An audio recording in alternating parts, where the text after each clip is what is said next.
Welcome to the third CIDO Means Business Podcast. Throughout this series, we have been examining the many nuances involved with starting and running a business, hearing from local business owners who have been there, done it and grown successful businesses through determination, passion, innovation and sheer hard work. Today's guest is local entrepreneur Pamela Cassells, who owns and runs the Pamela Cassells School of Performance and the Rising Talent Agency, representing actors from Belfast, Dublin and London.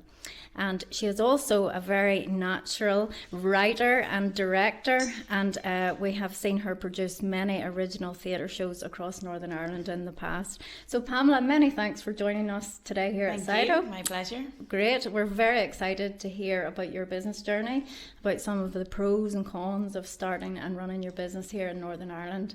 So I would like to kick off with a question. If you could give us some more information on exactly what service you provide here to kids in Northern Ireland. Okay, yes, certainly.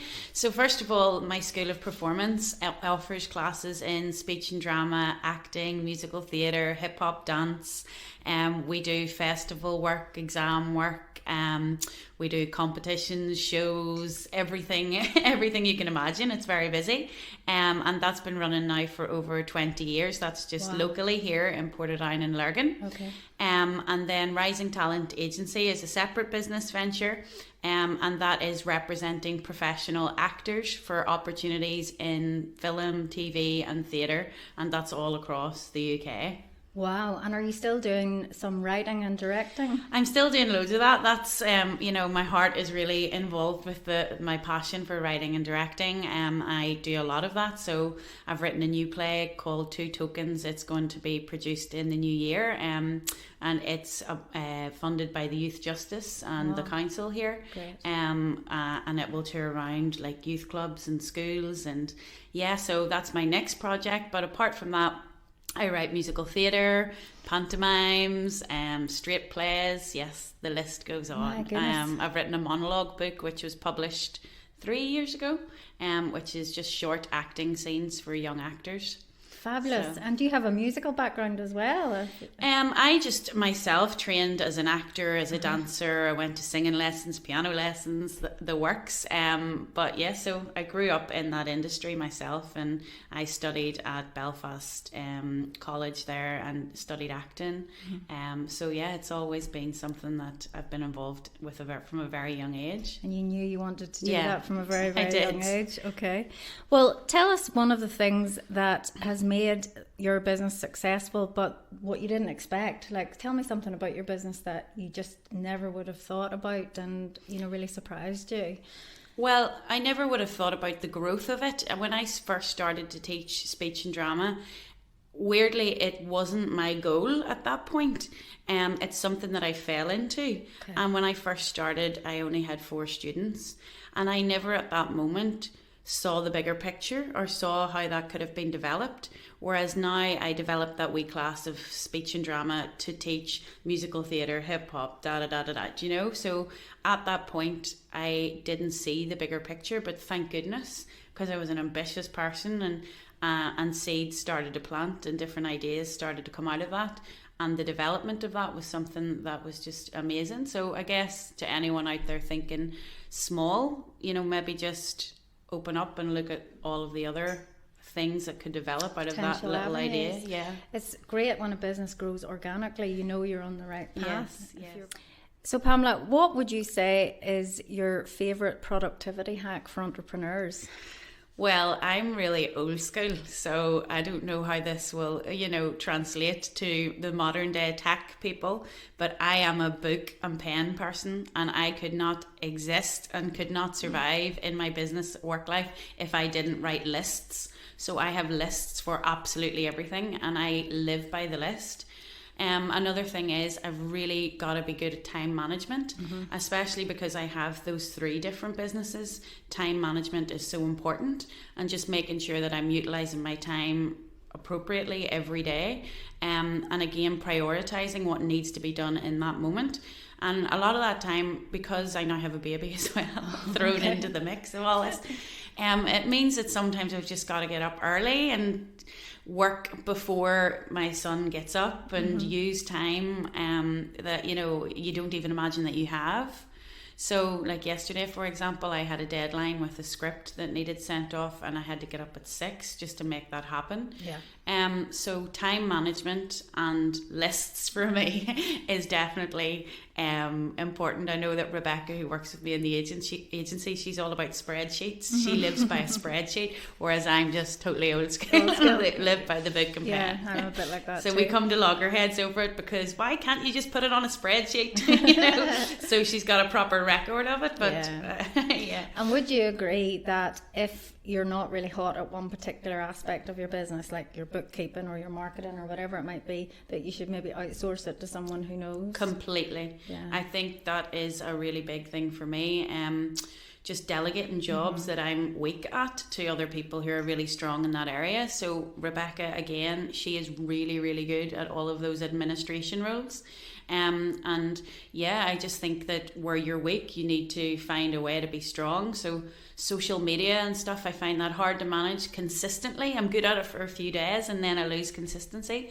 So that's something I'm trying to work on. But I think in business, you have to identify where you're weak and really, as you say, like delegate roles to other people or go and train in that area and try to get better. Yeah, absolutely, because it's your business, your baby, and you're the best person to sell and develop, and that's really, and actually deliver. Yes. Yeah, absolutely, totally.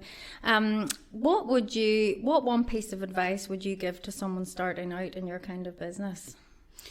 Well, I would say, first of all, you need to absolutely have fire in your belly to do it. If you don't, I don't think it could be the right thing for you. You know, you have to just eat, sleep and drink the business, and especially in the early stages of it, to get it up and going, it can be hard. They're very, very long hours. I think that's one sort of misconception. People think, oh, you're self-employed, you know, you can, you know, you're your own boss, but actually the hours are intense, and because it's your own thing and you're the person that cares about it the most in the world, you have to see it through. So I would say to someone who's thinking of doing it, to write a list of goals with where they would like to see their business move. Again, I think writing goals on paper, listening to podcasts, listening to motivational speakers, that's something that I'm really into. I went to Tony Robbins' conference in London, and I listened to Brian Tracy, and all of those people talk about business and about being goal driven, and never losing sight of that. And I guess not losing faith and belief. If you feel that this is the thing that you want to do and that you can do it, then don't unwaver from that just because you've had a bad week or something doesn't, or a door closes.